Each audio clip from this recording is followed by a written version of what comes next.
Assalamu alaikum wa rahmatullahi wa barakatuh. Bismillah, alhamdulillah, wa salatu wa salamu ala rasulillah wa ala alihi wa sahbihi ajma'een.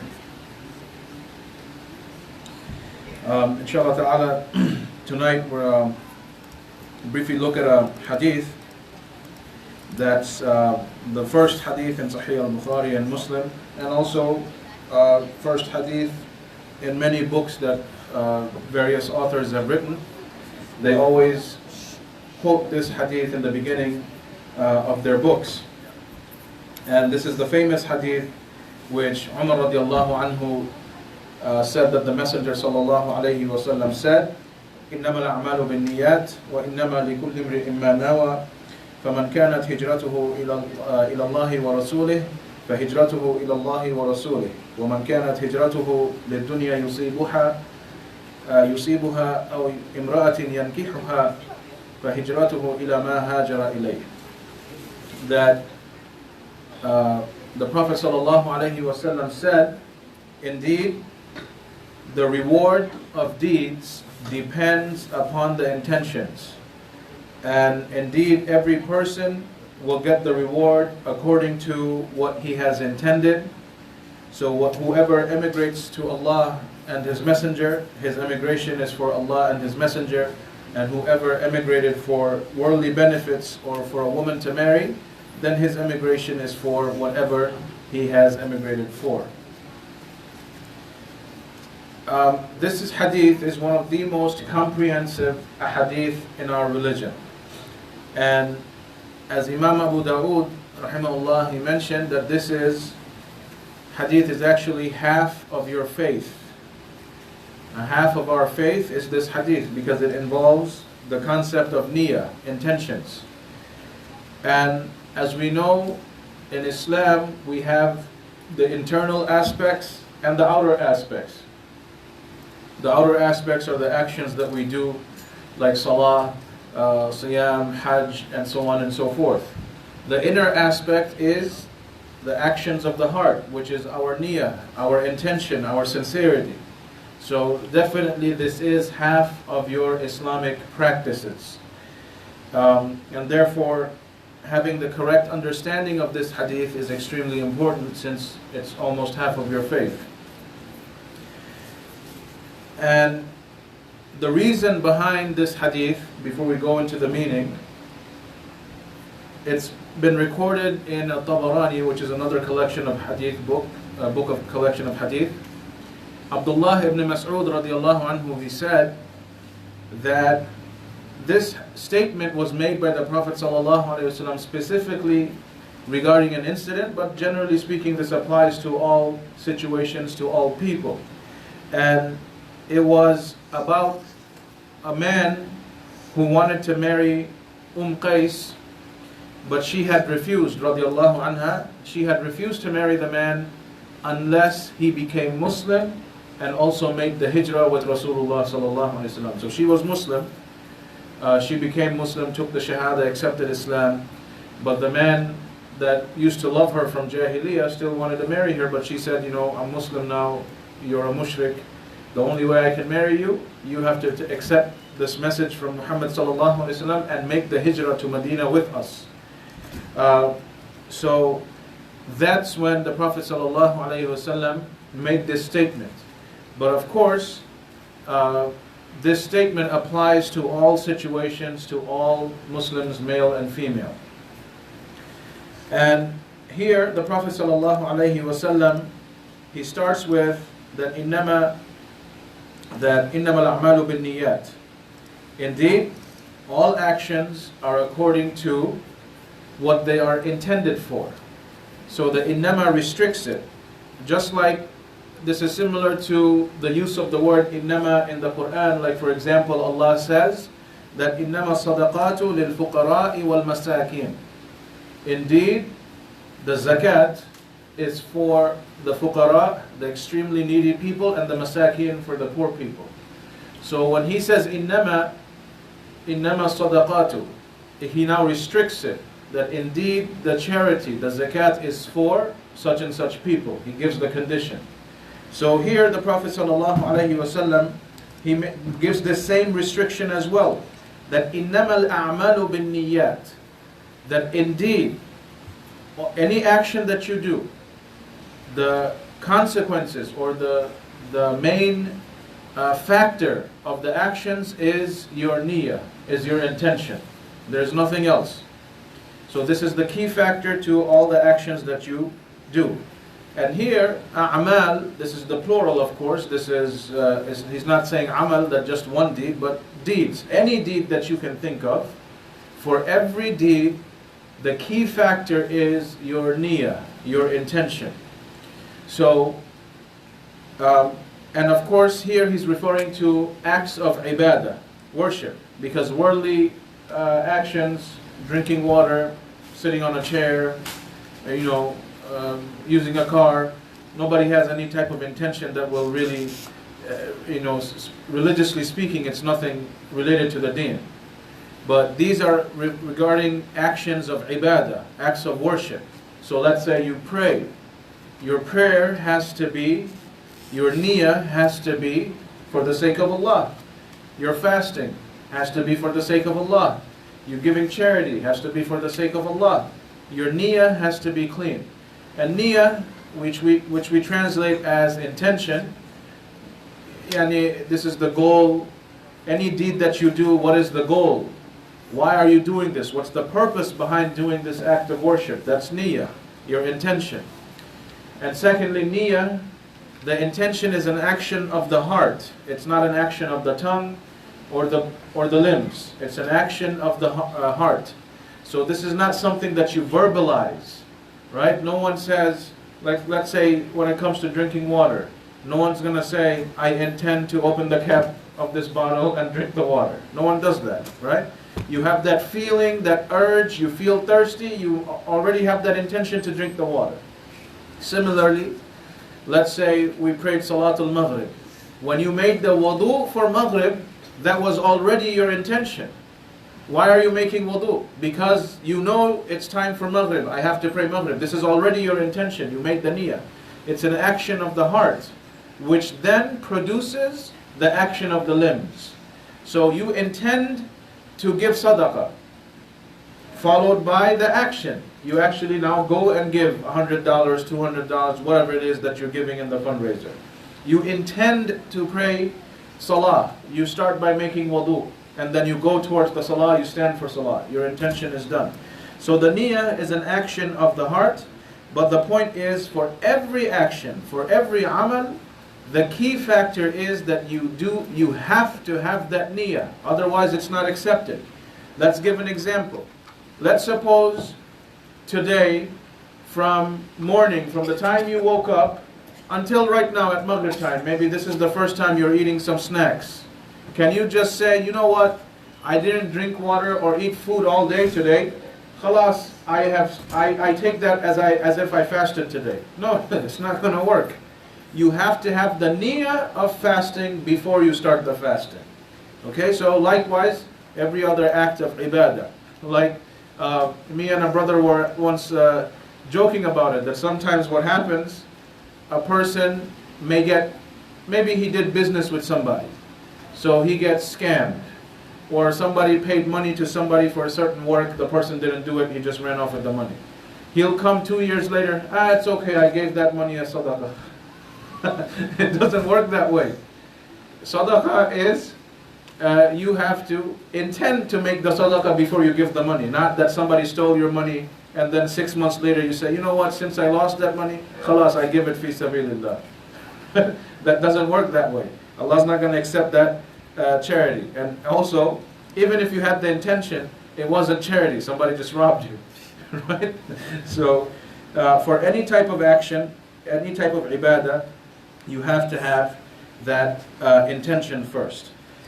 So then the next sentence, so إِنَّمَا الْأَعْمَالُ بِالنِّيَّاتِ, indeed all actions, or the reward of all deeds depends on their intention.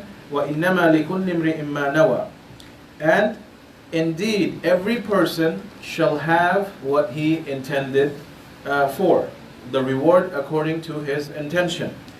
So there's two opinions regarding this. because the Prophet ﷺ kind of made a repetition in these two sentences. So a very minority of scholars, they said that this is an emphasis on the first sentence, that indeed the intention judges the reward of the actions, and for every person his intention is what will give him the reward based on the sincerity of his intention. But the second view, which is held by most of the people, most of the ulama, and this is the more correct, that this is an independent sentence. Yes, they're connected, but this is independent. Because of the fact that, let's say the first sentence is saying that إِنَّمَا الْأَعْمَالُ بِالنِّيَّاتِ. Indeed, the reward of deeds depends upon the intention. Then, وَإِنَّمَا لِكُلِّ امْرِئٍ مَّا نَوَى. And every person shall receive what they intended for. These are two separate sentences from two different angles. Why? It's not always the case that someone will succeed in what he intends to do. Alright? Let's suppose. It happens, it can happen. There's a dars in the masjid. My niyyah is to go and listen to that lecture. So I get in the car, I'm driving to the masjid. Qaddar Allah, there's an accident on the roads are blocked, I cannot go. You had that intention, but you did not succeed in the action. So this is why it's two separate sentences from two different angles. If you intended to do good, even if you don't achieve it, you will still get the reward of your intention. This is what the Prophet ﷺ is saying. Alright? That وَإِنَّمَا لِكُلِّ امْرِئٍ مَّا نَوَى. For every person, the reward is based on what they intended for. So if you make the niyyah, so many people we know, they make wudu, they, qadr Allah, they die before they can stand in salah. Allah will still give him the reward. He made the wudu, he knows he's coming for salah. There are situations where people, they say Allahu Akbar, and Malakul Maut takes their life. These are obviously very good deaths that they die in that type of situation. But the point is, for some reason, beyond their control, by the qadr of Allah, they don't succeed in what they had intended. But Allah will still give that reward of that intention. Let's suppose Mondays are a day, sunnah siyam you can fulfill on Mondays. Somebody has the habit of fasting every Monday, every week. Qadr Allah, something happened, he knows he's going to be extremely busy, he's going to be traveling, or he got sick. He has that same intention, that it's Monday is coming up, I'm going to fast nawafil, nafal siyam. Allah will still give him that reward because this is his intention, this is his habit. For whatever reason he failed to do so by the will of Allah, it's beyond his control, it's in Allah's hands. Allah will still give him that reward. So this is the key point here. And also Allah subhanahu wa ta'ala mentioned in the Quran that من كان يريد الحياة الدنيا وزينتها نوفي إليهم أعمالهم فيها وهم فيها لا يبخسون. Whoever intends to acquire the treasures of this dunya, the beauties of this dunya. This is why he does things. He wants to be recognized. He wants to achieve fame and status and wealth for doing good things, right? So whoever intends for the life of this dunya, نُوَفِّ إِلَيْهِمْ أَعْمَالَهُمْ. We will repay him for the good deeds that he does. And وَهُمْ فِيهَا لَا يُبْخَسُونَ. And he's not going to find any type of shortage in his repayment. However, the next ayah, Allah subhanahu wa ta'ala says, أُولَٰئِكَ الَّذِينَ لَيْسَ لَهُمْ فِي الْآخِرَةِ إِلَّا النَّارِ. For these people who intend to do good deeds only for the sake of the dunya, in the hereafter they have nothing except for the fire. وَحَبِطَ مَا صَنَعُوا فِيهَا وَبَاطِلٌ مَا كَانُوا يَعْمَلُونَ. And it's a waste. What they used to do, Allah rejects it. It's batil, it's completely rejected because he didn't have that right intention. Right? He's doing things to acquire the treasures and the beauties of this world. And this is what we look at a lot of the non-Muslims, right? They give big, big donations. But their intention is, I want that huge tax break.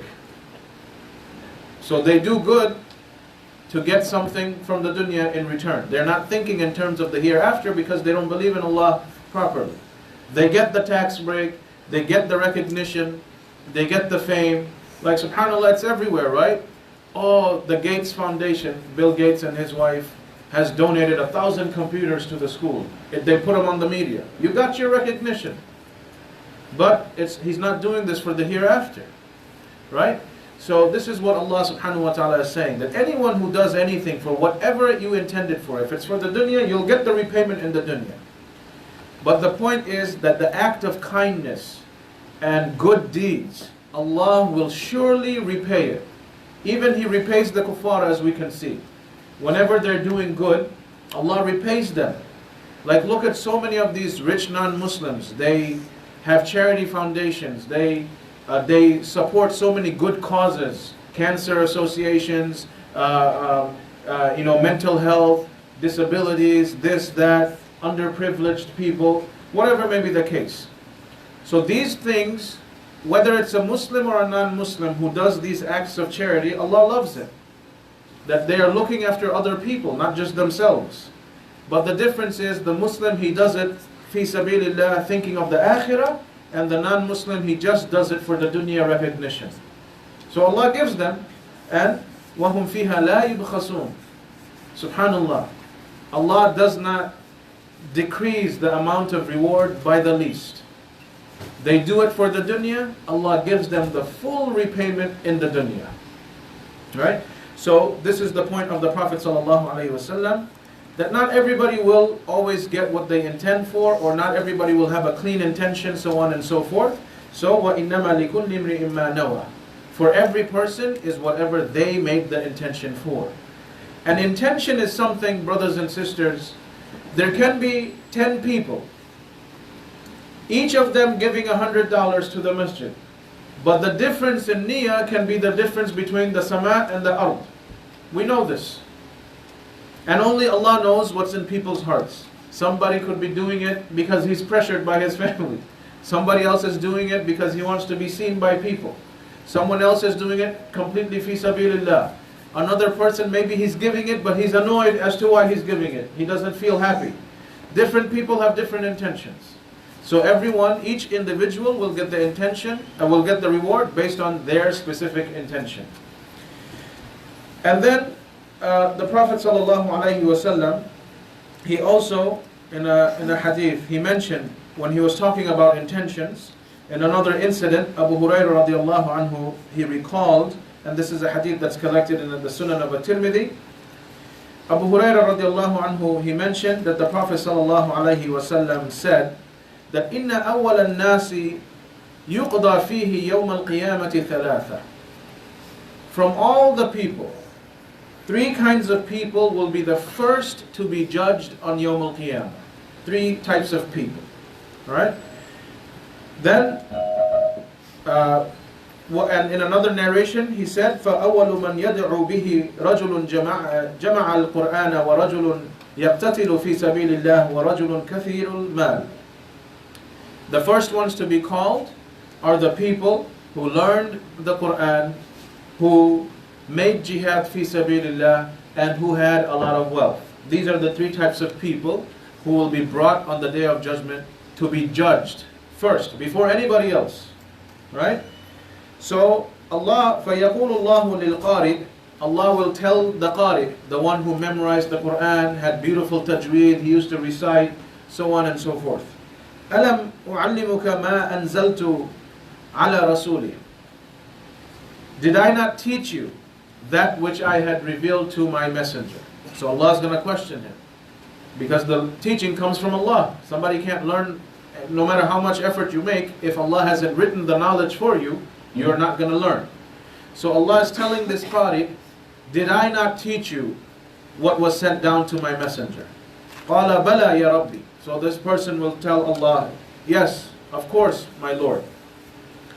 قَالَ فَمَاذَا عَمِلْتَ فِيمَا عُلِّمْتَ. So then Allah will question him, what did you do with that knowledge that I gave you? this knowledge, the ability to memorize the Quran, to recite it properly, to teach it to others, whatever may be the case. قال, so the person will reply, كنت أقوم به آناء الليل وآناء النهار. I used to read it day and night. He's going to reply to Allah, I used to recite it day and night. And of course Allah already knows, but Allah is doing this as a testimony to make him a witness against his own self. فَيَقُولُ اللَّهُ لَهُ كَذَبْتَ. So Allah will reply to him, you have lied. وَتَقُولُ اللَّهُ وَتَقُولُ لَهُ الْمَلَائِكَةُ كَذَبْتَ. And then all the angels on the Day of Judgment will also tell this Qari, you are a liar, you have lied. وَيَقُولُ اللَّهُ بَلْ أَرَدْتَ أَنْ يُقَالَ إِنَّ فُلَانًا قَارِئ فَقَدْ قِيلَ ذَاكَ. Rather you memorized the Quran, you developed a beautiful tone and voice so that people can say, what a beautiful voice this Qari has. And Allah will say, فَقَدْ قِيلَ ذَاكَ. You got what you wanted. Your reward is in the dunya. You beautified your voice, you learned the tajweed properly so that you could look good in front of people. You got your reward. People praised you. MashaAllah, what a beautiful voice. People like praying, this, that, whatever it is. Then Allah will bring وَيُؤْتَى بِصَاحِبِ الْمَالِ. And then Allah will bring the person who was very wealthy. Allah gave him money. فَيَقُولُ اللَّهُ لَهُ أَلَمْ وَسِّعْ عَلَيْكَ حَتَّى لَمْ أَدْعَكَ تَحْتَاجُ إِلَى أَحَدٍ. The wealth that you had, you brought forth, Allah will say to him, did I not give you lots and lots of wealth? And I did not leave you with any type of need from anybody. I gave you so much wealth, you were not dependent on anyone else. قَالَ بَلَا يَا رَبِّي. So he's going to say, yes, O Lord. And then Allah will ask him, فَمَاذَا عَمِلْتَ فِيمَا آتَيْتُكَ. What did you do with what I gave you? What did you do with all this money that I gave you? And he will say, كُنْتُ أَصِلُ الرَّحِمَ وَأَتَصَدَّقْتُ. I used to go around taking care of my relatives, and I used to give a lot of sadaqah. I donated to my poor relatives, and I donated to everybody else. So then Allah will say, كَذَبْتَ وَتَقُولُ لَهُ الْمَلَائِكَةُ كَذَبْتَ. Same thing, Allah will say, you're lying. And all the angels will say, you're a liar. وَيَقُولُ اللَّهُ وَيَقُولُ اللَّهُ تَعَالَى بَلْ أَرَدْتَ أَنْ يُقَالَ فُلَانًا جَوَّادٌ فَقَدْ قِيلَ ذَاكَ. But rather you were generous, you are donating so that people could say you are generous. You didn't do it for my sake. You wanted that recognition, right? And this is what happens. We see it all the time, especially in this era of social media. Everything has to be put on Facebook. Someone is giving a check to the masjid, it's on Facebook for the whole world to see. It's like, well, you don't have to do this. Don't do this to yourself. You're opening the door for shaitan to play with your intentions. Okay, alhamdulillah, you'll get the recognition. People will know if you're sincere, Allah will put that love in people's hearts. You don't have to fight for it, right? And then what has happened to us, I personally know this. Oh, that sheikh, he doesn't do much. But this other sheikh, because anytime he carries a bag for the Syrians, there's like 20 videos. People see that, this sheikh is doing good stuff. Right? Even the people became like this. If you don't show us your good deeds, we don't believe you. So everyone is in this boat together. This is not the way to do your good deeds. And this era of social media, subhanAllah, has destroyed so many of our intentions and became the biggest fitna for us. We want to be seen. Any good we do, we want to show it everywhere, put it everywhere, right? But we forget that the one who is the judge, the main judge, it's important that he sees and he will see it. That's it, right? Then Allah, وَيُؤْتَى بِالَّذِي قُتِلَ فِي سَبِيلِ اللَّهِ. The third person that he'll bring was the person who died فِي سَبِيلِ اللَّهِ. He went to fight in Allah's path and he got killed. فَيَقُولُ اللَّهُ لَهُ فِي مَاذَا قُتِلْتَ. And Allah will ask him, why were you killed? Right? فَيَقُولُ أُمِرْتُ بِالْجِهَادِ فِي سَبِيلِكَ فَقَاتَلْتُ حَتَّى قُتِلْتُ. You commanded that we defend your religion, defend the people. So I fought until I got killed. And then Allah will say, kadabta, you're lying. The angels will say you're lying. And وَيَقُولُ اللَّهُ بَلْ أَرَدْتَ أَنْ يُقَالَ فُلَانًا جَرِيءٌ فَقَدْ قِيلَ ذَاكَ. Rather you went on and fought so that people can say you're so brave. Man, subhanAllah, that guy left his family, left all his wealth, and he joined the military. He's defending the nation, defending the people, whatever may be the case. That's why you did it. You didn't do it for Allah's sake. So then, all these three types of people will be thrown into the fire. And they will be the first ones to be thrown into the fire on Yawm al-Qiyamah. So we see here why intention is so important. That these are the best of the deeds. Learning the Quran, reciting the Quran, donating fi sabilillah, doing sadaqah, charity work, and making jihad fi sabilillah. The best deeds you can do. But because these people had corrupt intentions, they are the first ones to be thrown into the fire.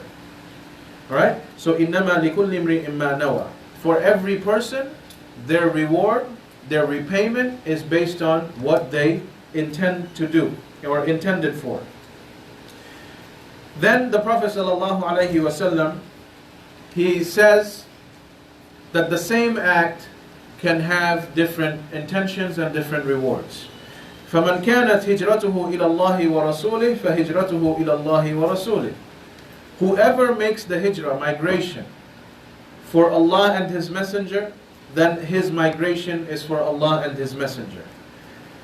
And we know that this, as I mentioned before, the incident, the story behind the statements of the Prophet ﷺ was right before the major hijrah to Medina, right?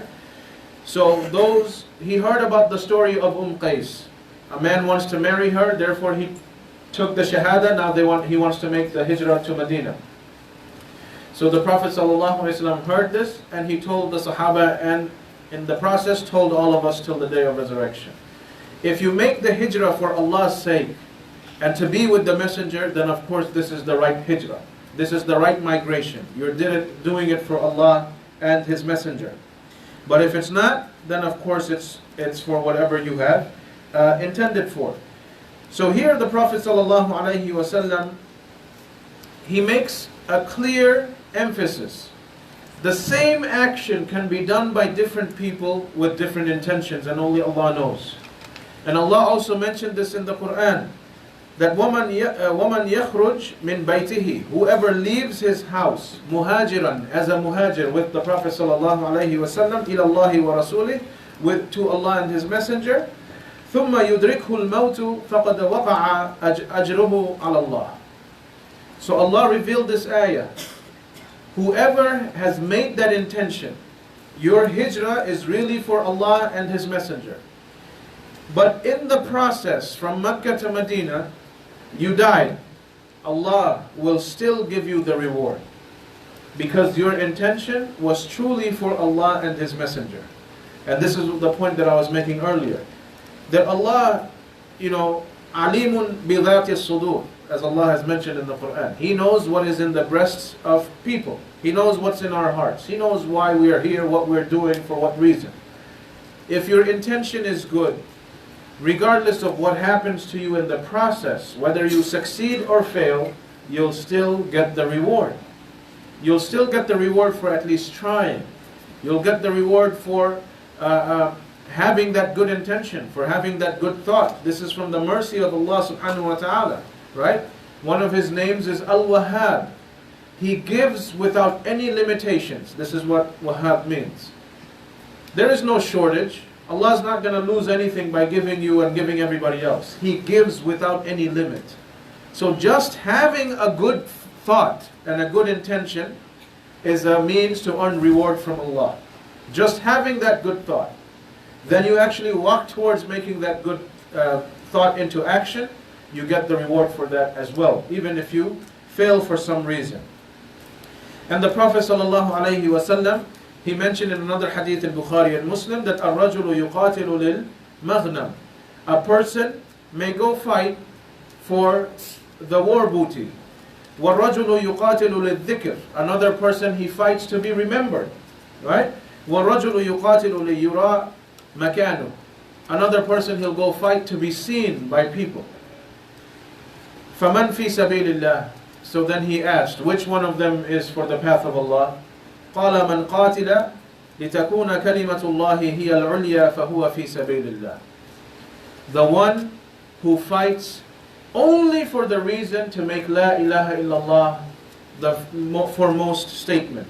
That's the one who fights fi sabilillah. These other examples I gave, they have no reward with Allah subhanahu wa ta'ala. They went for the money, they went for to be seen, they went to be remembered, right? This is what happens. But the one who truly fights only to make La ilaha illallah the top statement in anybody's mouth, then he has fought for the right reason. So someone can, now let's suppose, in another hadith in Sahih Muslim, one of the wives of the Prophet ﷺ had asked him that someone may do a good deed. He doesn't do it to be seen by people or for any other reason except for Allah's sake. But somehow, people know about it and people start praising him. It wasn't his intention. So the Prophet ﷺ said, تِلْكَ عَاجِلُ بُشْرَ الْمُؤْمِنِ. This is from Allah. This is already a good news from Allah that He is happy with so-and-so doing this good thing. So He brings that love in the hearts of other people for Him. Look at all these scholars, past and present, like all these Imam that have passed away. You have statements like Imam Ahmad used to say, rahimahullah, that the biggest fitna for any talibul ilm or alim, for the teacher of the religion, is fame. Don't rush for fame. If Allah sees good in your teaching, He will make you famous. And look at these four Imams. Till the day of resurrection, people will remember their names, but they didn't do it, right?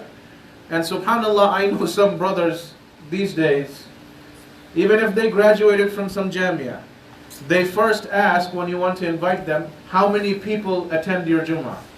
What's it to you if it's just 10 people? You know, subhanallah. No, I want at least 300-400 people to come to the Jummah, otherwise I'm not going to accept your invitation. Wallahi, with my own ears, I have heard these type of statements over the phone. I said, what's wrong with you, brother? It doesn't matter how many people are in the masjid, right? So, this is a disease that has entered everyone's heart.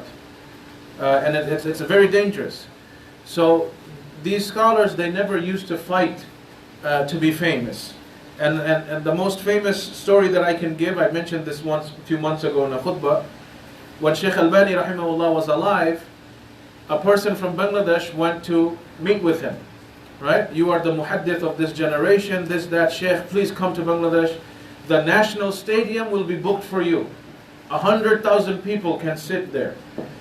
So Shaykh Albani said, no, I'm not going to come. So the man thought maybe I didn't offer the Shaykh in the right way. I mean, this is the muhaddith of our generation, the biggest hadith scholar alive. So he wanted to try it, okay Shaykh, whatever way comfortable you are, the ticket, hotel, whatever it is. We can at least go to the National University, the National Islamic University, you come there, this, that, whatever the case may be. So he still said no. So then this Bangladeshi student asked him, why do you keep saying no anytime I ask you to come to our country? He said, you already told me 100,000 people are waiting. I'm never going to go there. That's too many people. Who am I? And he never went to Bangladesh because of this one statement. Subhanallah. That's the alim. He feared Allah, that this brother already gave him a number. He's like, no. If Allah wills, they can read my book after I die. And people do. Right? So these are the ulama, that they didn't crave the fame or the attention. But after their death, even while they're alive, whatever may be the case, Allah made them famous. And this is the statement of the Prophet ﷺ, that تِلْكَ عَاجِلُ بُشْرَ الْمُؤْمِنِ. This is from Allah. It's a good news for that believer. Right? Good news for that believer. There was this one brother in Chicago. No one knew how much he used to help different Muslims in the city. Qadr Allah, he passed away like about 8-9 years ago. When he died, thousands of people showed up in his janazah, and then within a month, 700 or 800 people were knocking on the door of the masjid. We're not receiving our monthly stipend. The masjid did not even know that this brother, his name was Ali, he was giving the money to the people, but he used to hide it. He used to say, this is coming from the masjid. Even the people did not know that it was coming from him. So hundreds of people from that, it's like, what happened? So then everybody put 2 and 2 together. When did your salary stop coming? The month that the brother died. The masjid never, we don't have any record of giving anything. So I was like, did you ask? No, he just used to say that this is from the masjid sadaqah. But it was actually from his own money. He was a very big, successful businessman. So the whole town knew about it then. After his death, Allah gave him the reward, you know. So these are things like, these are, you hear of these stories, even if it's not a scholar, whatever it is. But when you do good with that right intention, Allah will give you that reward. You don't have to fight for it. And that's the thing that we always tell people, especially when you're doing community work, that there's no reason to fight over it. If you're sincere, the people will see who's the right one and who's the wrong one. Just leave it to the people. Leave it to Allah. They can use their brain. They'll know which party's right, which party's wrong. They can use their brain. They can see who's actually working, who's not. People eventually find out from Allah. Okay? So this is something that Allah does not ignore. He will bring forth those who bring khair to his deen and to his people. So the Prophet ﷺ said, so whoever makes hijrah to Allah and His Rasul, فَهِجْرَتُهُ إِلَى اللَّهِ وَرَسُولِهِ. Then the next statement, وَمَنْ كَانَتْ هِجْرَتُهُ لِلدُّنْيَا يُصِيبُهَا أَوْ إِمْرَأَةٍ يَنْكِحُهَا. Whoever does the hijrah, makes the hijrah to acquire something from the dunya or to marry a woman, then فَهِجْرَتُهُ إِلَى مَا هَاجَرَ إِلَيْهِ. Then his hijrah is for whatever he has made the intention for. Now here the Prophet ﷺ gave just 2 examples, and then he left the statement open, because the sahih intention is only one. You can only have one correct intention, that this is for Allah. But the wrong intention, this is countless. Countless. So this is why the Prophet ﷺ said, his hijrah is for whatever he has intended for.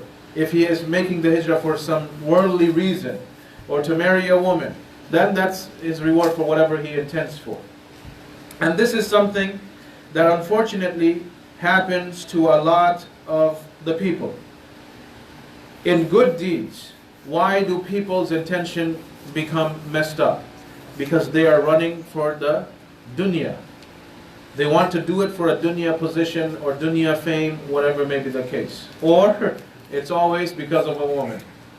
Right? And this is why the Prophet ﷺ gave this example. That he's in love with someone, so she made him do it, he has to do this good deed. Right? And it happens, especially between spouses. Let's say this good Islamic act that you learned about, and your spouse also learned about it. Are you doing this because of your spouse? Or are you doing this for Allah's sake? Yeah, of course, you're supposed to, as a woman, you love your husband. As husbands, we love our wives. If it's something nice she mentions from the religion, we try to do it, make them happy. She tries to, we expect the same. But however, the reward in terms of the akhirah, it will only be given if you do it for the sake of Allah. Yes, of course, this is out of kindness. There's a very fine line between this, because it's very easy to get your intention messed up. Right? Like a woman may start wearing the hijab all of a sudden because her husband said so. Okay, this is a good. Alhamdulillah, you obeyed your husband in what is good. But that's not the reason why you should wear the hijab. It has to be for Allah's sake. He's the one who told you to wear the hijab, whether your husband says it or not. So, same thing. If a man says, I used to have a haram job, I gave it up because my wife, she doesn't like it. Okay. Barakallahu feek, you love your wife, that's good. But you should give up the haram job for the sake of Allah, not your wife. Right? And not too many women will actually say that because they like they like the big gifts and the stuff. Most women, unfortunately, right? And most women will say, "Why aren't you making more money?" But alhamdulillah, of course, we don't want to anger the sisters. But I said there are, of course, there are good women, alhamdulillah, who focus and they don't want any haram income coming to the house. But the point is that a lot of people, we can easily get our intention messed up if we're not careful, right? And this happens with a lot of the youth as well.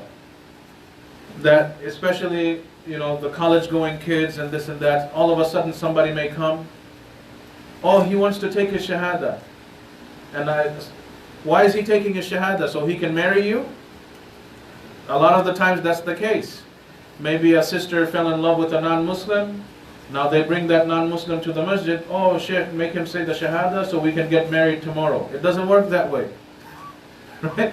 No, you just took the shahada today. Why will we give you a Muslim woman tomorrow? You don't even know anything of the religion, right? So it doesn't work this way. And also, why is this person taking the shahada? For marriage? He has to understand that he's becoming a Muslim for Allah. What's Tawheed? What's the meaning of La ilaha illallah? So a lot of our young brothers and sisters, they fall into this mistake. That they might think it's okay, I'm going to school, college, I can fall in love with somebody as long as the person says the shahada, I can marry and make it halal. Right? That's not the way the religion works. This person, you don't want a person to become Muslim because of you. You want him to become, or her to Muslim for the sake of Allah. He or she has to recognize their creator. Why are they saying the shahada, right? So there are so many examples that we can give, and this is exactly what the Prophet ﷺ has mentioned in this hadith and warned us, that every action that you do, the key factor is your intention. And there are so many things that can mess up your intention, and you may show up in Yawm al-Qiyamah, Allah forbid, with nothing. All this hard work, but with nothing. Right? And Allah subhanahu wa ta'ala mentioned to us in the Quran that الَّذِي خَلَقَ الْمَوْتَ وَالْحَيَاةَ لِيَبْلُوَكُمْ أَيُّكُمْ أَحْسَنُ عَمَلًا. He created the life and death for this one purpose, to see which one of you can perform the best deeds. This is why He gave life and death. There's no other purpose. Whether you worship Him properly with the right intention, or are you going to create fasad and do wrong things and this and that, make trouble for yourself. وَهُوَ الْعَزِيزُ الْغَفُورُ. And He is the most mighty, the most forgiving. Right? So these are things that we have to understand. أَحْسَنُ عَمَلًا.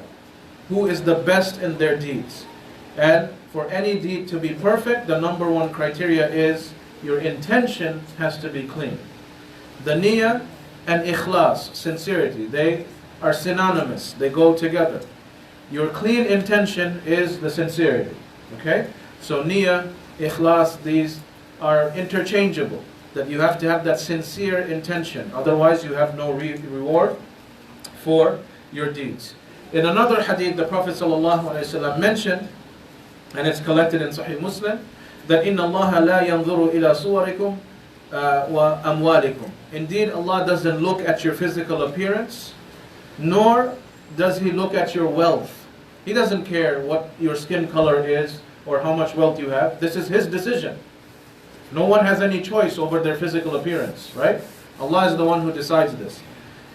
But وَلَكِنْ يَنْظُرُ إِلَى قُلُوبِكُمْ وَأَعْمَالِكُمْ. He looks at your heart, which is your intention, and He looks at your deeds. That's all Allah cares about. Your intention and your actions. And this is where we come to the last point. Many people will say, I have good intention, but they never do anything. Right? So many people we know. I have good intention. No salah, no siyam, no nothing. You are offering lip service. You're only fooling yourself. This is not true. If you truly have the intention, think about it. Anything in life, when you have the intention, what happens? You do it. Or you make the attempt to do it. So if you say, I don't pray, I don't fast, no hijab, no this, nothing, but I have good intention. No, you don't. You have to show it in effort. Once there is action, then that means there was the right intention. There was an actual intention. Otherwise, you're just fooling yourself. And this is a deception from shaitan. The intention will imply or clearly show that you're making the effort. Right? Someone will say, it's okay, I'm a sinner today. Inshallah, someday I'll become a better Muslim. Work on it. Work on it. We're not saying change overnight. If that happens, this is a miracle from Allah. Great stuff, but usually that's not the case. But work on a daily basis, do something. On a daily basis, give up one sin that you're involved in. That shows that you really made the niyyah to become a better Muslim. Otherwise, you're just fooling yourself, right? Like so many people will say, oh yeah, I want, kids, especially parents, I want my son to become a hafiz. Okay, where's the effort? Right? No effort whatsoever. Your son's not going to miraculously just become a hafiz. It's a teamwork. The parents have to sit down. Your son has to see you also reciting the Quran. He has to see you working with the Quran. Or you arrange sessions and sit with them. Hey, from this time to this time, and you observe. Show him the importance. Then they pick up the habit. And eventually, once they mature, they get into the habit and they can do it. They make the schedule on themselves. But that initial effort, it has to come from the parents. You don't just put it to your kid. Unless you really have a direct rahmah from Allah, it's never going to work. You have to show it. If you have that intention, create the atmosphere, right? I have the intention for my son or daughter to become a hafiz. But then you surround him with TV and games 24/7. It's not going to help him. You have to make that effort and help him. Create that situation, the environment, which will make it easier for him, bi'idhnillah, to memorize, to learn, so on and so forth. That you have made the right intention. Otherwise, you're just fooling yourself. So, and then before this, before ending, we'll go to Q&A. Allah subhanahu wa ta'ala gives us a huge warning that قُلْ هَلْ نُنَبِّئُكُمْ بِالْأَخْسَرِينَ أَعْمَالًا.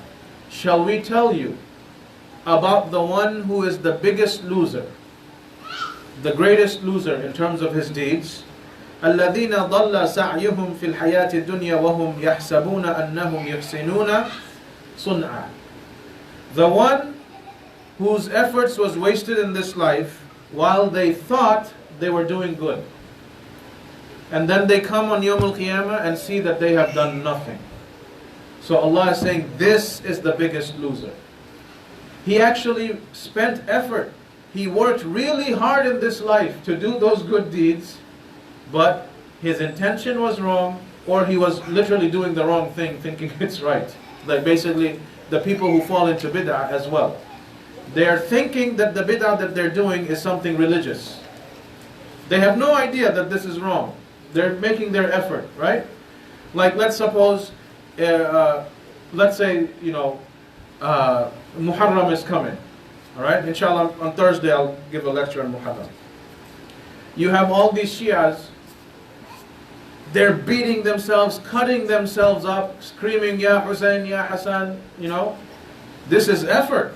I mean, physical effort to the point that you're literally cutting and beating yourself.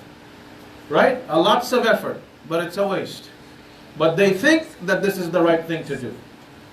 So many people, they're doing things.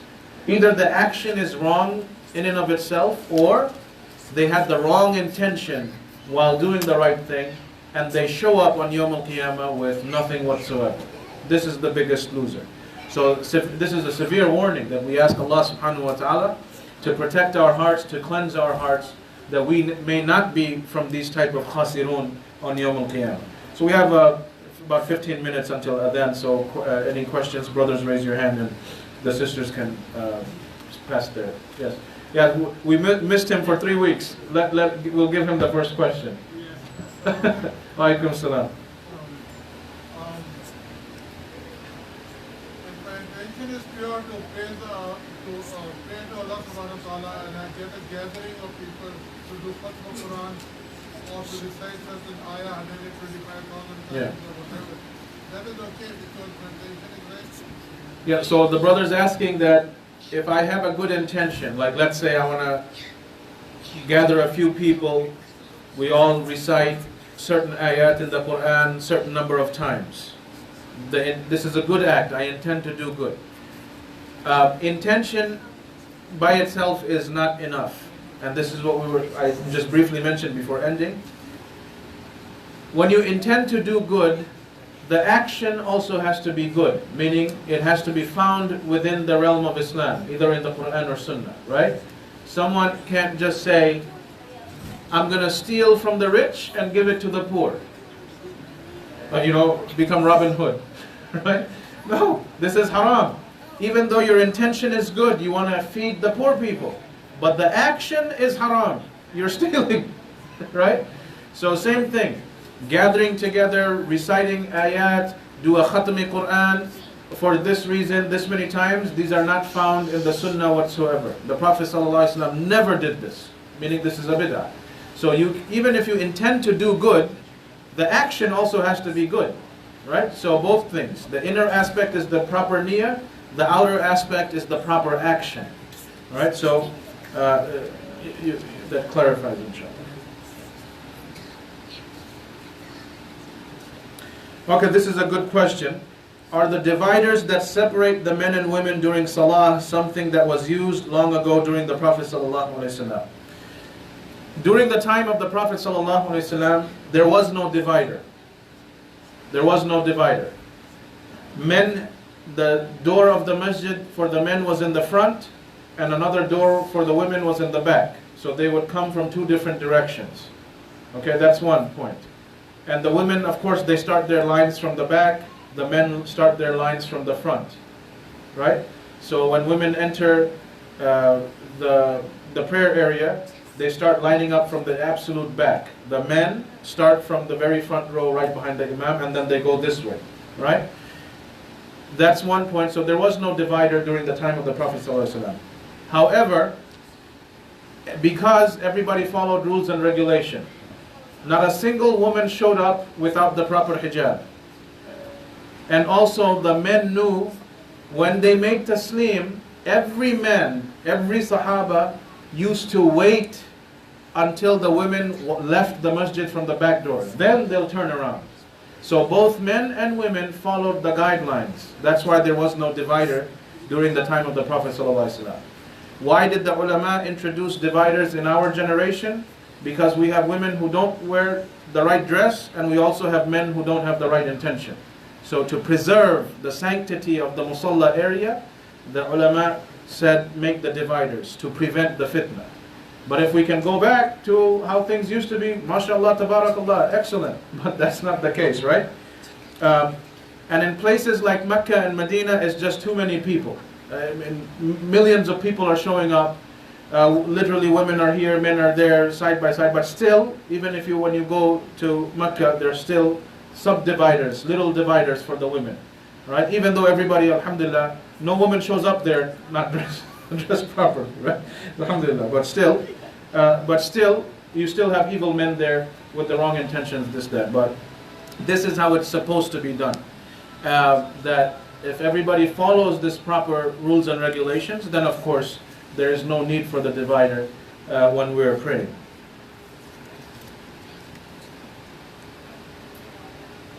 Is it okay for a woman to marry a man who is younger than her? Yeah, of course this is fine. There's nothing wrong in our religion.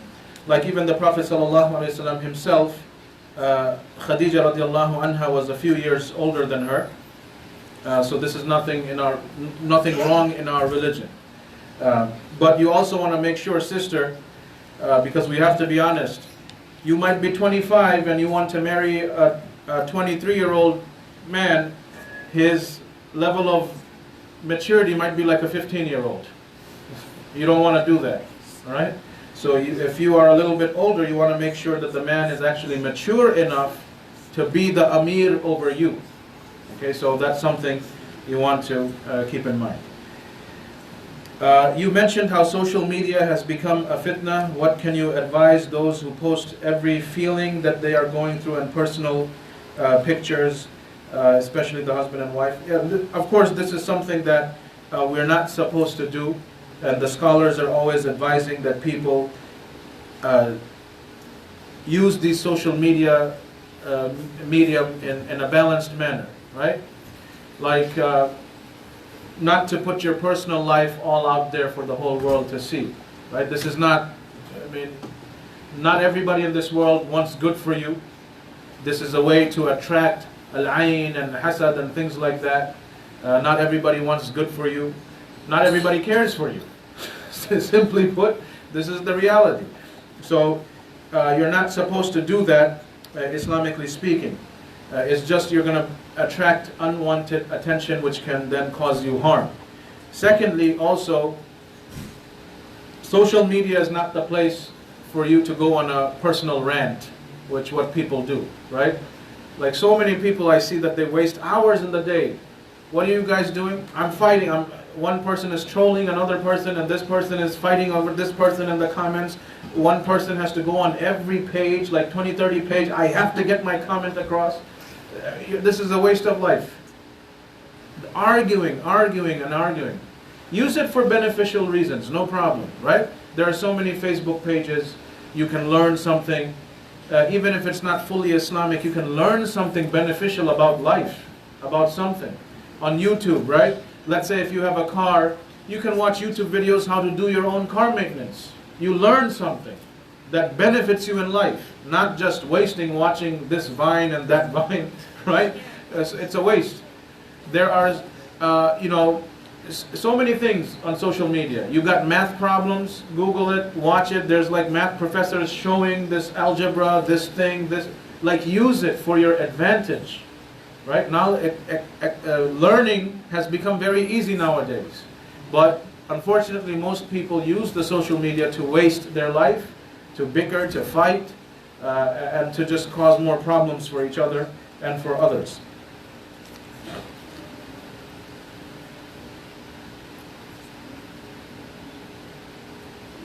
Do husbands need to show equal respect to their wives, or are the husbands, or do the husbands get more respect? No, the respect issue is, of course, it's an equal issue. And especially between two adults. If one adult does not respect the other adult, that adult will not respect you back. It's just the nature of Bani Adam. And especially between husband and wife, there has to be that mutual respect. This is an obligation. Basically, one simple example. You can't talk to your husband in a way that you would not like to be talked to. Or you can't talk to your wife in a way that you won't like her to talk to you. So there has to be that mutual respect and understanding. But inshallah ta'ala, we can go into more details at another lecture for that. Yes? There's a fine line between respect and another word, another emotion. And is the wife supposed to obey the husband equally, and then the husband has to obey the wife? Okay, so when it comes to obedience, the command to obey is on the wife. That you obey your husband in whatever good he says, not the bad things, right? Whatever good and good and bad is not based on your own personal desire. It's based on the Quran and the Sunnah. Allah decides what's good and bad, right? So, but in terms of the husband, he is supposed to be given that honor and respect. Just like parents and children. Are parents supposed to obey their children? Yes or no? No. No. But you have to have respect for your children.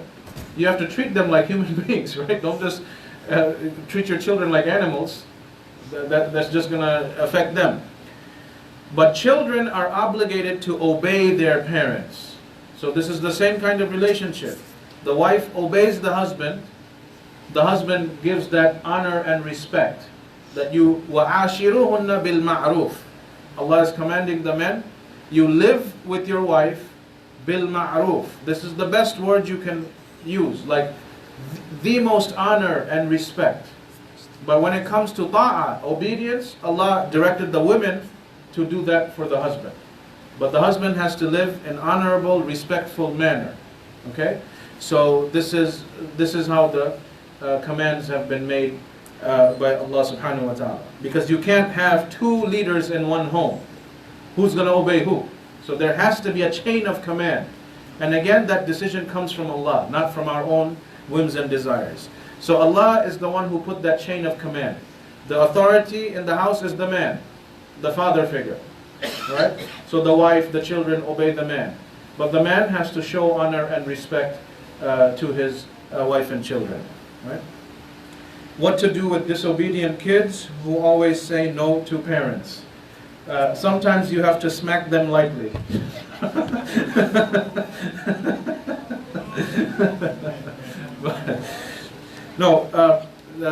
But jokes aside, there has to be consequences for their actions. And this is something that I noticed, unfortunately, among a lot of parents. And sometimes I was like, I wish my parents were sometimes like this. What I mean is, in this generation, for some reason, I have noticed a lot of parents are afraid of their own kids.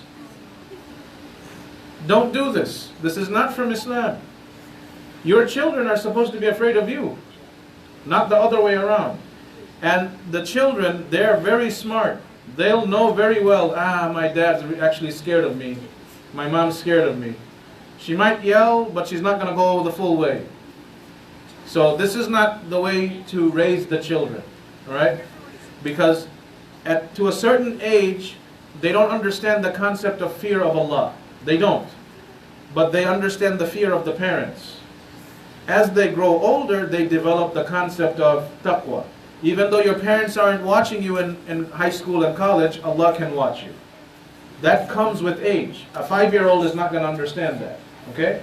But the 5-year-old understands, I don't want to make my parents angry, do the wrong thing. So that type of feeling has to be instilled in the child. Right? Or if they, like so many kids, will stomp their feet, roll their eyes. How dare you do this to your mother or father? Right? You can't do this. So they have to know who is in charge in the most balanced manner. But then we don't go to the extreme either, that you literally beat the heck out of the kid and he gets bruised and abused and cut. Right? That's not from Islam either. That's haram to do. So you have to find balance. Give discipline. Take certain things away from them. Some privileges away from them until they straighten up their act. And they need to know. Right? So this is something that it's not going to happen overnight. Especially if the kids have already become disobedient. They develop certain behaviors for a certain amount of time. It's going to need that equal time to get them back on track. But the thing is, don't just let them like that. Don't let them go thinking, oh, it's okay. Like a lot of times will happen to parents. No, if I yell and scream at them too much, they might just run away. Don't have that fear. Allah will help you. Be confident in Allah subhanahu wa ta'ala and you do your job. Right? You do your job as parents. They need to understand that this is your house. It's not their house. So as long as they're in your house, they have to follow your rules and regulations. And they have to understand that this is a command from Allah, that they have to honor and respect their parents. What is the role of a step-parent with his or her stepchildren? This would be the same. Let's suppose if you come to the masjid, there are children here who are not your kids. You still want good for them as Muslims. This is a command from the Prophet ﷺ. None of you truly believe, none of your iman is truly complete until you love for your brother what you love for yourself. This is a general statement for all Muslims. So, your brother's son or daughter who's doing something haram that you see, you have to feel bad and you have to bring it to the attention of your Muslim brother in the community. Hey, the other day I saw your son in the mall holding hands with some girl looking like as if they're dating or something. Let's work together and help him. Right? That's the right way in an Islamic community. So if this is the case with people who are not at all related to you, you're supposed to love good for their children like you love good for your own children. This is the case with general Muslims. So what about stepchildren who are now related to you through marriage? Of course, this is now at a higher level. You have to care for their well-being. You want good for them, the proper tarbiyah. You want to make sure that they learn Islam properly. They learn the right manners. They're not harmed in any way whatsoever. So that part, you just make sure. But of course, the main right would, again, their actual parent. Let's suppose if a brother has stepkids. Their mother will still always have bigger rights than the stepfather. Or if a woman has stepchildren, their father will always have bigger rights than you as the stepmother. But the point is that mutual understanding, love, respect, taking care of their well-being, that is an obligation. That is an obligation, even as step-parents, that you have to do, right? You can't just ignore them. Who cares? They're not my real kids. Who cares what happens to them? This is haram way of thinking. Allah is going to ask you about it because now you got these children through marriage, whatever it is, came into your house. You have rights over them. They have rights over you. Like you look at, briefly, you have, what's it called? In Quran, the narrations, the different types of recitations. Like you have hafs, you have warsh, different other qira'at. So I forgot if it was warsh or in hafs. I think it was warsh, warsh al-Nafi'. So Imam al-Nafi', his stepson is the one who took the ijazah from him, that they were so connected that it was the man, the sheikh, and his stepson who then spread this entire branch. They're in the isnad of the teaching. So throughout history this has happened.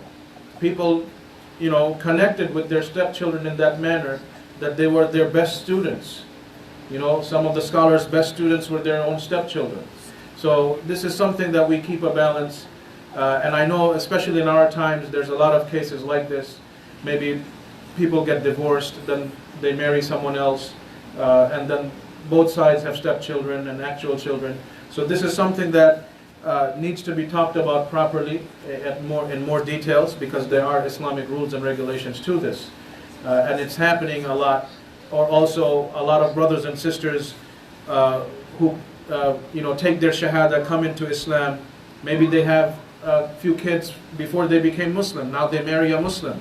So now that Muslim has to deal with this person's children too, their steps. So these type of relationships are increasing day by day by the will of Allah. So this is something that there are Islamic etiquettes that we should follow, and lessons and stuff that we can learn from the Sunnah.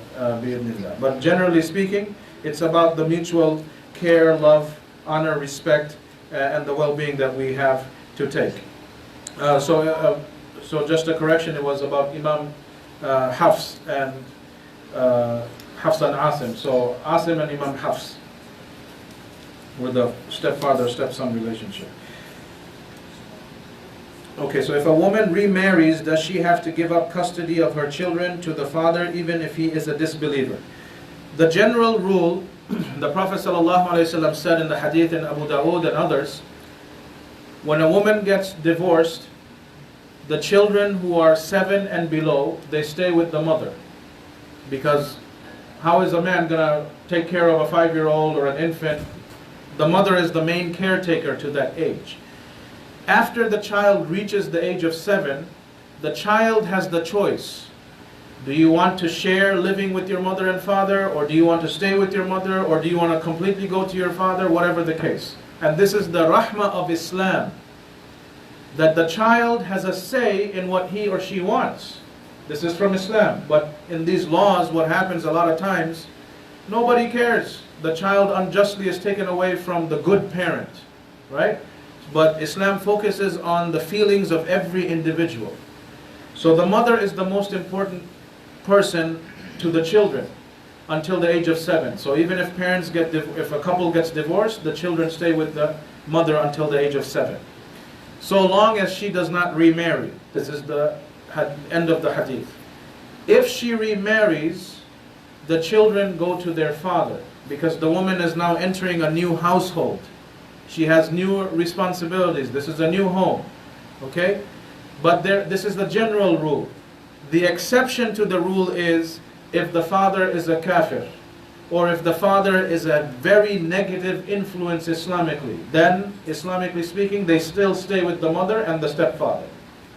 So the number one issue is, if their Islam is in danger, then they stay with the parent who can protect their Islam. This is the first thing. So there is a general rule, but then it goes by specific case to specific case. So this question is asking about the disbeliever. No way does he have rights of full custody. You are now a Muslim. Your children are going to grow up as a Muslim. So the disbeliever cannot have the full custody. Yeah, they want to visit, it's still their father, maybe they can give da'wah to him, whatever may be the case, that's fine. But the full custody has to be with the Muslim parent, because the children have to be raised Muslim. Okay, so this is very briefly the ruling. So this would go by case by case. Parents who are capable of sending their children to an Islamic school but prefer to send to public school because it's easier, is this haram? This is something that obviously over the past 9 months I've always been emphasizing and emphasizing.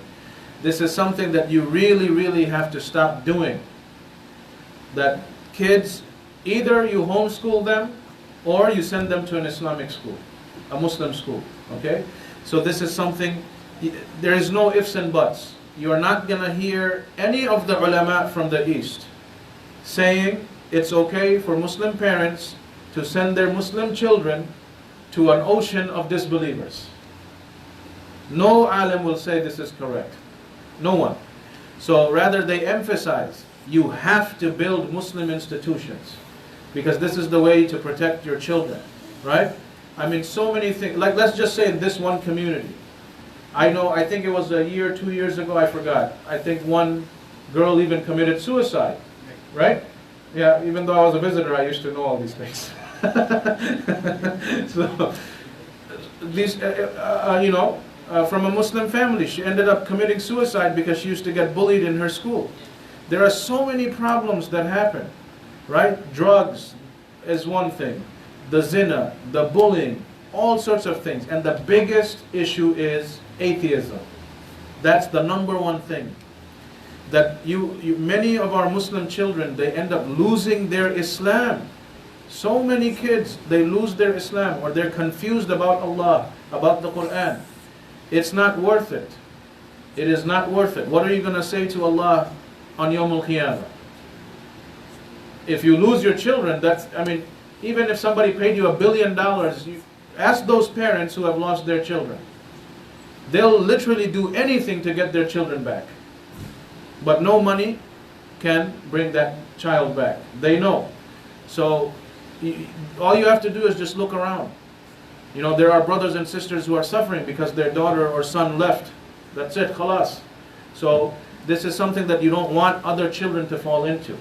So you have to preserve their Muslim identity, their Islamic adab, the tarbiyah, the proper tarbiyah that can only be given in a Muslim environment. So either you homeschool them. I know in this area it's not that popular, not a lot of people do it, even though New Jersey has one of the weakest rules and regulations for homeschooling, right? But in Virginia, the DC area, Maryland, it was very popular with the Muslim families because the Muslim schools there were extremely expensive. Like, I'll give you an example. Even if I wanted to put my daughter in what's it called, pre-K, it was $600 a month. How many people can afford that, right? So homeschooling was very popular in Virginia among the Muslims. There were a lot of institutions. Even we used to help with the curriculum and stuff like that. So, but this is something that's popular. Even Americans, those who are not Muslims, a lot of them, they homeschool their children because they know the type of filth that exists in their school system. And there was actually a whole segment done a few years ago in 60 Minutes. And they did some testing and things like that. All over America, generally speaking, kids who come from homeschool, they tend to do better in college. Why? Because they mature faster. They become independent thinkers and hardworking kids from an early age. So they pick up these habits much faster than other kids who are just going. You go sit in a class with 40 other kids, you have to wait. Even if you're smart, you have to wait for the other 30 who's not on your level. This is what happens. Because the schooling system here is, like, look what George Bush Jr. did. Took out so many in the schools, the special ed system, put those kids who need extra attention with the regular kids.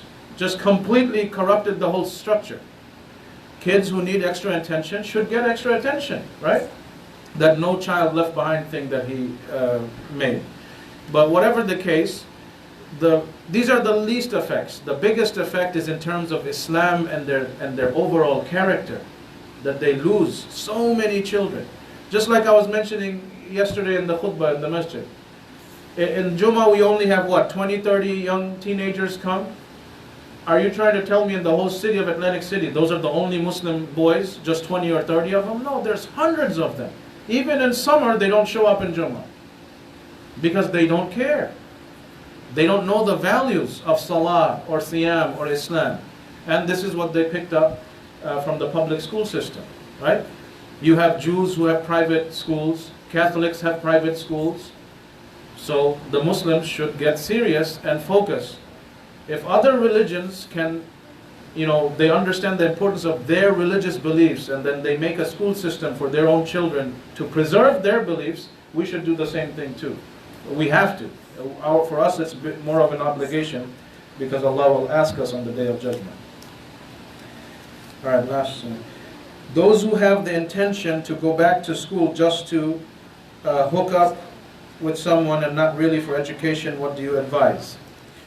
This is also a good question since we're talking about intentions, because and these are real things. Like some kids, subhanAllah, they are so into this culture of dating and hooking up and this and that, eventually they don't care about their education. They just go to the school for the drugs or for the girl or for the guy.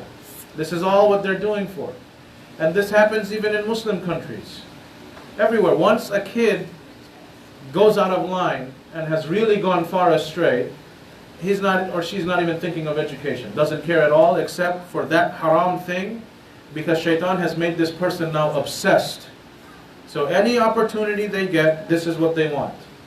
So this is something that, of course, especially when it comes to issues of the opposite gender, this dating thing, this is something that you have to sit down and talk with your children.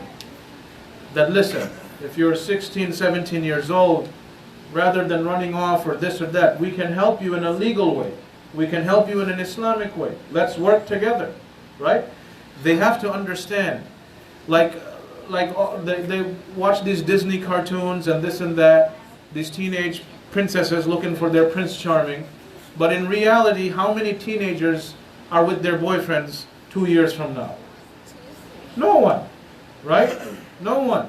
By the time they're 30, they had like 20, is she the one or is he the one? 20 attempts, they still couldn't find the one. Right? This is what happens. So, these are things that you have to be aware of. Don't be deceived by shaitan. And especially when you're in high school. If you're 14, 15 years old, this boy or this girl that you supposedly love, it's not love. At this age, this is a crush or lust or whatever you want to put it. It's not love. Because their minds are not developed yet to understand the meaning of love. Okay? So, and especially with the entertainment industry the way it is. So, this is not love. It's just a crush or something. It's a phase. Believe me, you will forget this guy or this guy will forget you within a few months. Not few months, even a days. Right? They'll find somebody else. It's just how it is. But you as a Muslim, you need to protect yourself. Allah has given you better options. Healthier options. Healthy for your body, healthy for your mind, healthy for your heart. Those are the options you want to take. And these are the options that you want to talk to your parents about. And I keep reiterating this point. As parents, we have to be open. We have to be open. Like someone may say, no, my daughter's only 15. Why is she thinking of marriage? I'll ask you a question. At what age did your own grandmother get married? By 15, she probably had 2 kids. My own grandmother got married at 13. We all know this. This was part of our culture, right? But look how sincere, honest people they were. They finished their education, they took care of their families, they understood the meaning of love, they understood the meaning of Islamic marriage. So the same thing, why did it all of a sudden change? If our grandparents was able to get married at those ages, even in the Western societies, and in certain cultures they still get married young, right? It preserves them, it preserves their mind, preserves their health. So these are things you want to make sure that you help your children with. Have open discussions and help them, right? Should spouses help one another learning the deen, or make them learn on their own? This is a team effort, and of course, any couple that learns together, from Allah, they will have a special love. That they're learning the religion together. This is why we tell people, you know, like, that's why even when I give you the text reminders, I remind you, please bring your families. The bond that Allah will cause you, that when you're coming to seek knowledge, you come with your wife, your children, this is a special type of bond that Allah will put in your hearts. That you're coming together as a family to learn about His religion. Allah will put the barakah in your house, you know, bi'idhnillah. So these are things that you want to do together. And it's always a family. You know, like I know there's a lot of sayings of a family that prays together stays together, you know. So stuff like that. So these are true. You want to do religious things together. This is what builds the love and the connection from Allah between yourselves. And this is from the Sunnah. You'll never see the Prophet ﷺ just telling, oh, go do that. No. He would lead by example, and they would do it together. And he emphasized it, that as families do it together. Okay?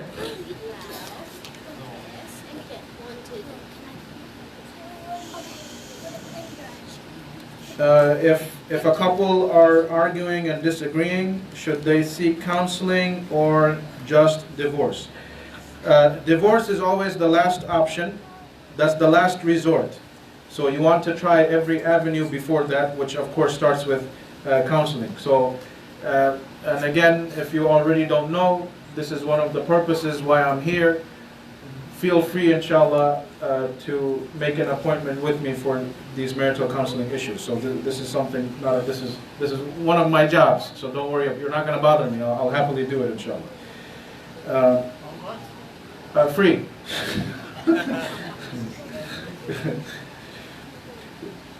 But you can donate to the masjid. Yeah. you can get a reward from Allah for that. Are we allowed to have friends, Muslim friends who we hang out with a lot, who do not pray or are not even practicing? This is something that you have to be careful of. Now, if it's your Muslim brother, Muslim sister, you don't want to just ban them from your life completely. Maybe the ruling is, let's say you are a practicing Muslim, or you are a young Muslim, male or female, who's working hard to practice your religion. And then there's a friend of yours, a Muslim, whatever may be the case, he or she is not that practicing. The point is, you want to have a connection with them so they can learn from you, not you learn from them, right? There has to be a positive impact, because a lot of time parents can't connect with the children. So if a child has a good Muslim friend whom he or she trusts, and that good Muslim child can influence in a positive way, this is a good thing. You'll get the reward from Allah. You'll get the reward from Allah for practicing things yourself, and also helping a fellow Muslim brother for the boys, or a fellow Muslim sister for the girls, in coming back to their Islam. You'll get a reward for that.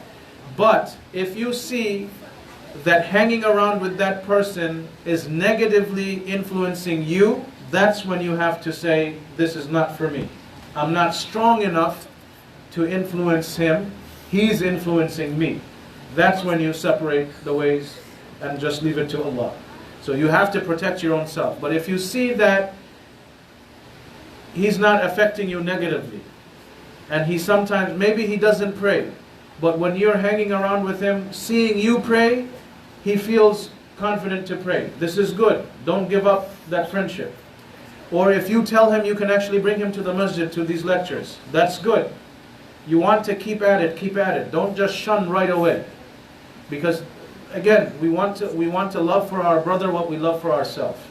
And if a fellow Muslim does not help the weak Muslim, who's going to help him? Who?